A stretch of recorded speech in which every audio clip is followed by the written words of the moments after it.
నచ్చదు యాక్చువల్లీ. ముఖ్యంగా ఆడవాళ్ళకి అస్సలు నచ్చదు. సినిమాలలో అంటే ఏదో నడుస్తుంది డైలాగ్స్, ఖచ్చితంగా అది ఆ, మాట్లాడాలి కాబట్టి మాట్లాడతారు. బట్ బయట ఇంకా ఎక్కువగా మాట్లాడతారు ఆయన. ఎందుకు అలాగా ఆయన చెలరేగిపోతారో నాకైతే అర్థం కాలేదు.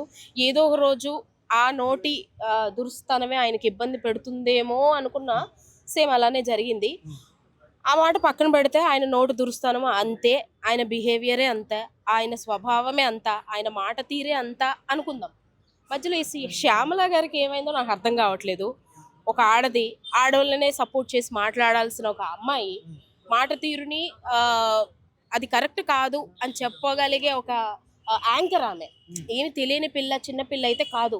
ఇలాంటి వాళ్ళ వల్ల పార్టీకే బ్యాడ్ నేమ్ వస్తుంది అనేది నాకు అనిపిస్తుంది. అంటే ఇక్కడ పోసాని గారు ఎట్లా అంటే పవన్ కళ్యాణ్ గారి భార్య బిడ్డల దగ్గర నుంచి కూడా చాలా బూతులు మాట్లాడారు. అదే చాలా తప్పు. ఒక ఆడ మనిషి అయి ఉండి అట్లాంటి వాళ్ళని కూడా సపోర్ట్ చేస్తుంది. సో ఈమె ఎంతవరకు కరెక్ట్ అంట?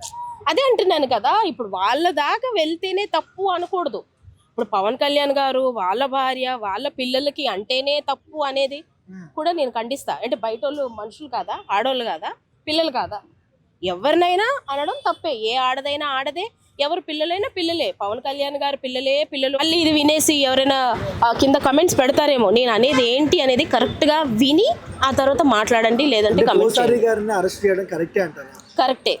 ఎందుకంటే ఇంకొకసారి ఇంకొకరు ఇలా మాట్లాడకుండా ఉంటారు. కరెక్టే.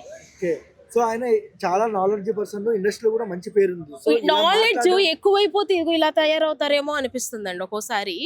ఎందుకంటే ఫ్రాంక్ గా చెప్పాలంటే, కెమెరా ముఖంగా చెప్తున్నాను, నేను వైఎస్ఆర్సీపీకి సపోర్ట్ చేస్తా మామూలుగా అయితే.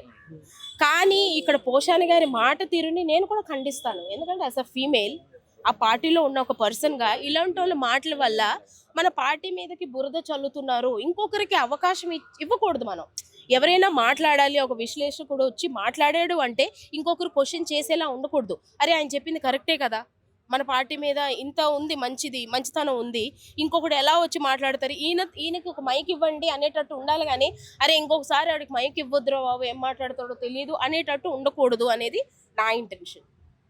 ఓవరాల్ గా ఏం చెప్తారు పోసాని గారికి ఈ వీడియో చూస్తుంటే? పోషాని గారికి నేనేమంటానంటే, ఇంక ఇప్పుడు అనేది ఏం లేదు, అంతా అయిపోయింది. ఇంకొకసారి వేరొకరు ఎవరైనా సరే జాగ్రత్తగా ఉండాలి.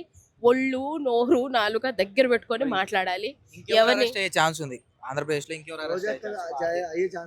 రోజా గారు ఒక ఎమ్మెల్యే స్థానంలో ఉన్నారు, అయ్యే పర్సనే. బట్ ఎందుకో ఒక ఆడది అని ఒక ఇదితో వదిలేసినట్టున్నారు. అది కూడా అదుపులో పెట్టుకోకపోతే ఇంకా అవుతుంది. అండ్ శ్రీరెడ్డికి కూడా అరెస్ట్ చేయాలి. కొడాలి నాని గారు వీళ్ళు ఎలాంటి వాళ్ళతో మాట్లాడితే అంటే వాళ్ళంతా సపోర్ట్ అవుతారా తెలియదు, కానీ వాళ్ళ వల్ల మైనస్ అవుతుంది అనేది నా ఇంటెన్షన్. సో ఇదంతా కొంచెం జగన్ గారు చూసుకుంటే మంచిది. మేబీ ఈసారి ఓడిపోవడానికి కారణం కూడా ఇలాంటి వాళ్ళ వల్లే. సో ఇలాంటివి చూసుకొని ఆయన కాస్త వాళ్ళని పక్కన పెట్టి మంచి పర్సన్స్ని పెట్టుకుంటే మంచిది. ఇప్పుడు కూటమి పరిపాలన ఎలా ఉంది అనుకుంటున్నారు? ఇప్పుడు ఎలా ఉంది? అసలు నాకు ఎవరైనా పరిపాలిస్తున్నారా అనిపిస్తుంది. అసలు ఎక్కడ వేసిన గొంగలు అక్కడే. ఎలాంటి ఇవి లేవు. ఈ కొట్లాటలు, ఈ మీడియా ముందున కొట్లాటలు ఇవి తప్పితే ఎక్కడ డెవలప్మెంట్ అయితే నాకు కనిపించలేదు.